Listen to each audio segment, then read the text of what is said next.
Hey everyone, it's technology expert Burton Kelso here with another tech tip to help you get the most out of the technology in your life.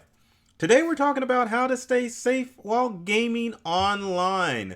Doesn't matter if you're an adult who likes to game, show of hands, or you've got kiddos or grandkiddos that like to game. Online gaming can be fun, but it is a dangerous place that can get you into trouble online and in the real world. Take it from someone who's had experience with some of the topics that I'm going to discuss as far as online gaming is concerned. So, what are some of the things that you have to deal with? Well, let's first talk about what is the definition of gaming online. And I know that sounds stupid, but we better set ourselves up so that you can understand what I'm talking about. So it doesn't matter what device that you are using to game online. It can be a PlayStation or it can be a computer, Xbox, you name it. It can be anything that allows you to game online. So it doesn't mean that just because you're on an Xbox that you are safer than you would be on a computer. There's a lot of stuff out there that can happen. So let's talk about it. So first thing is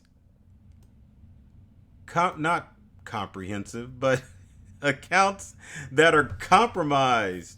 Look at those scary fingers there on the screen. That's some criminal who got access to your online accounts because you or your kiddos weren't keeping their mouth shut about personal information, which I'm going to talk about that.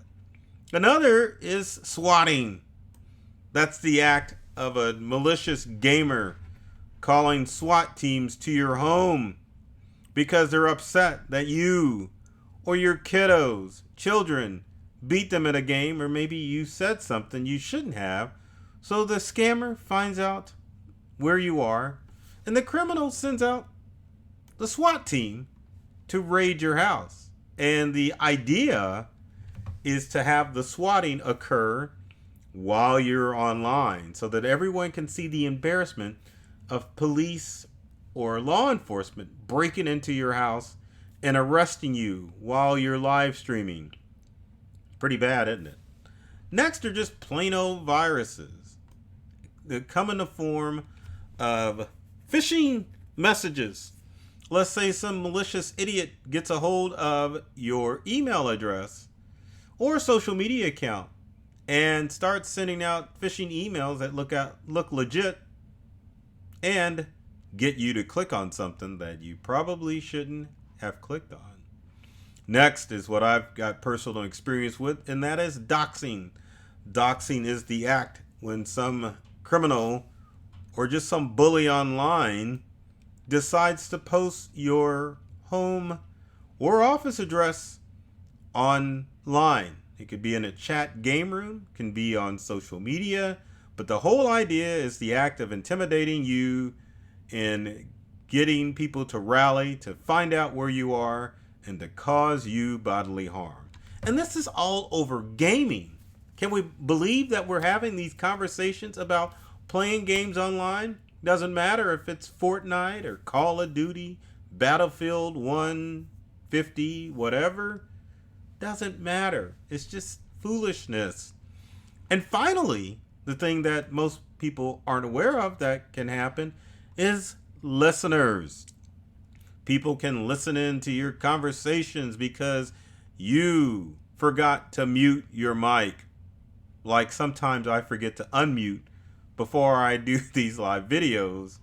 Or you have a camera set up on your computer or on your gaming systems that's got a built-in mic. And I can tell you from experience, because it's happened, those things aren't easy to mute. So you may be sharing valuable secrets to the family. Maybe you like to inappropriately dress at home and you've got some criminal that's got access to your webcam and your microphone. Things you don't think about that could happen when you're playing games online. So, as always, the tech expert is going to share some tips, but other things that kids and adults have to worry about as well is just plain old cyberbullying. And that's when criminals or some idiot likes to follow you or your kiddos on social media, post malicious things to make them feel lesser than what they are. And we have to stop this, and we have to protect ourselves and our kids from those creeps online that like to cause harm.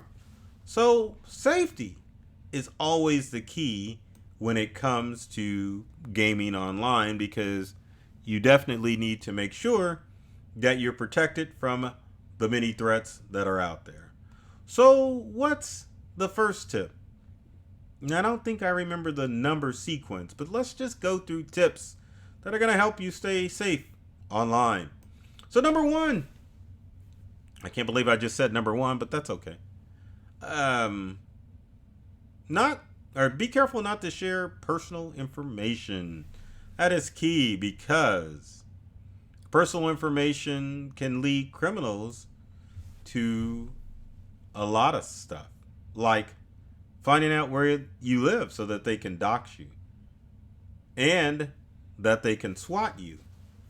Personal information also allows criminals or creeps online to find out more information about you or your kids, helping them develop a profile about you so that they can really hit you with malicious emails and other things. So if you are playing online, have yourself or your kids create an online alias so that people don't know who they're talking to. That's also true with sharing names, first names and last names, even middle names, because on social media, criminals can kind of figure those things out. So you need to be careful and keep all of that personal information hush hush. Next is a firewall. Firewall protection is pretty easy to do on computers because both Windows and Macintosh computers have it built in. But if you've got a kid that's flying solo, or maybe playing from a mobile hotspot, which is kind of odd, there's no firewall protection, especially if you're playing through a gaming system. Now, we'll tell you that most internet providers give you a firewall and a modem, because you need both to connect safely. But sometimes internet providers only give you a modem. Now, modem allows you to have a connection to the internet, but a router kind of looks like one of these.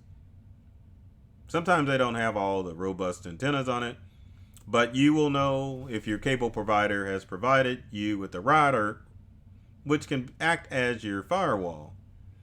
So make sure that you have both a modem and a router, which can act as your firewall to make sure that you are staying safe from criminals out there. Because without a firewall, it's very easy for criminals to get in to your computer network and wreak havoc. In some households, parents will set up internet only for their kids. So maybe all they need is the modem to log in and play online games. But most households are going to have a router in place so that they can stay protected from all of the internet threats that are out there. And to give you an idea how exactly a firewall works, or even a router with a firewall, is that it allows you to see what's going on the internet, while it essentially makes you invisible from criminals and malicious programs that are looking for devices to infiltrate. So, criminals do create bots that are constantly searching for open portals or doors to devices on the internet. If you're behind a firewall, you're pretty safe from that. But what if you decide to play, or your kid decides to play with a device that's portable, like a Nintendo Switch?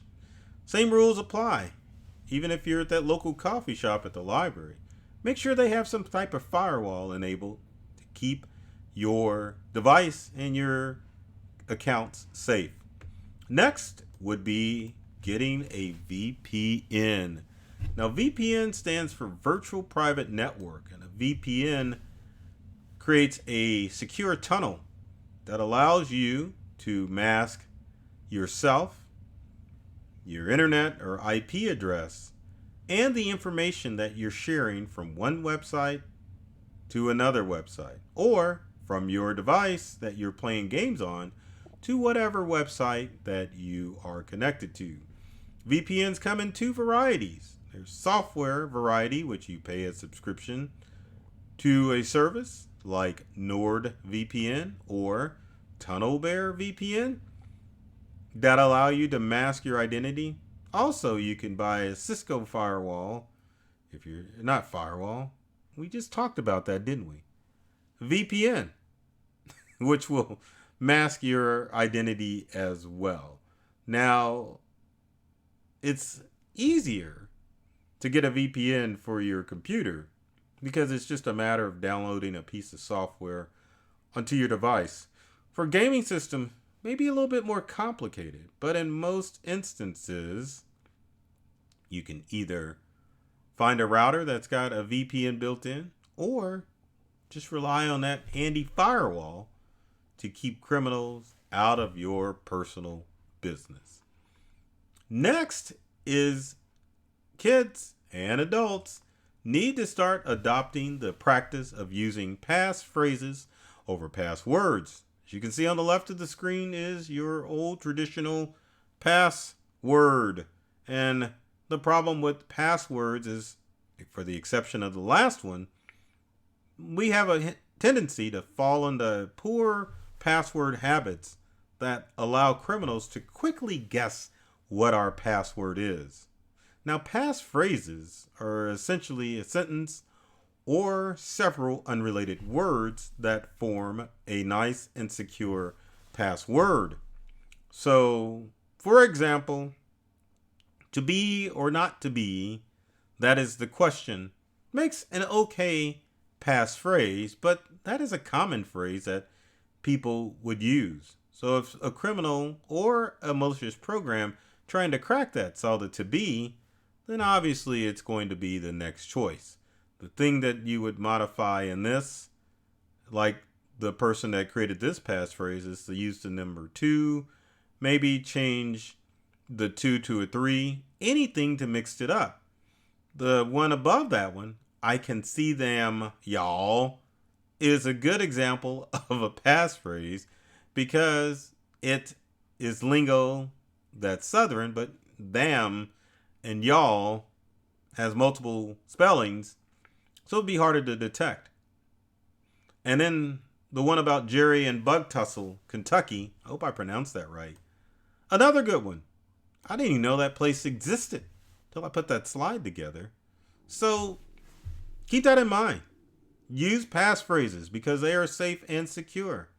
And speaking of passphrases, let's say a criminal gets past your passphrase and they get into your account. Well, there's this beautiful thing for all your online accounts called two-step or two-factor authentication, which allows you to set up all of your online accounts so that you have to have 2 steps of verification when you log in. That includes social media, gaming sites, anything where you log online.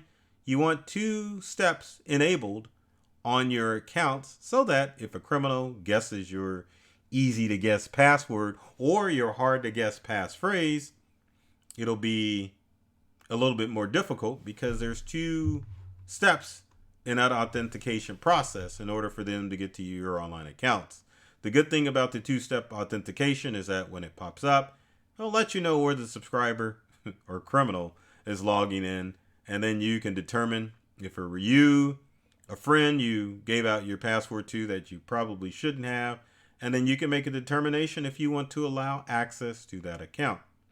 Now, kind of something that isn't really going to protect criminals, but parents, always be sure to enable parental controls for those online accounts.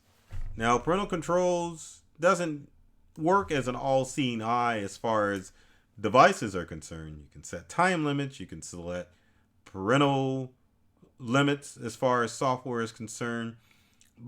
And some even report which game is being played, which is good because at least you can keep an eye on where your kiddos or children are playing online so that you can monitor that.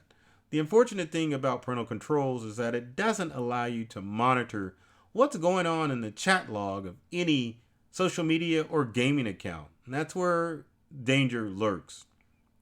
And so it's important not only do you install some parental controls so that you can set time limits to prevent your kids from getting addicted to their devices, but as a parent that you pick up their devices, log in and see what the heck they're doing to make sure that they are staying safe and secure and not becoming victims of cyberbullying or they're being cyberbullies, and to see what types of conversations that others are having with them. Now, I will say this before I end this video, that if you are having problems with an online bully, you need to capture what you can with your smartphone and report it to local authorities. Unlike cyber criminals who are based overseas, most of your creeps who harass people online through gaming are based in the United States. So a quick search and help with the gaming company, the feds or local law enforcement can figure out who is the harasser and take steps to help keep you and your kids safe when they game online. So with that said, if you've got comments or questions, leave them in the comment section below. I like talking about games even though I'm slow on the game deal. I'm playing games from 2014-15, y'all. Not many online. I just don't have the time to play them like I used to, so I don't get to play the latest and greatest. Anyway, if you like this video, be sure to comment, like, share. Subscribe if you're watching this on YouTube. Help share the love because sharing is caring and so is liking and loving. So yeah, check me out. Share the video. So as always, I love technology. I've read all the manuals. Seriously. And I love helping people stay safe, secure with technology. And I think I just jacked that up. Let me say that again. I love technology. I've read all the manuals, and I'm serious about making technology fun, safe, and easy to use for everyone. So take care of yourself and do many things to make you smile. And thanks for watching.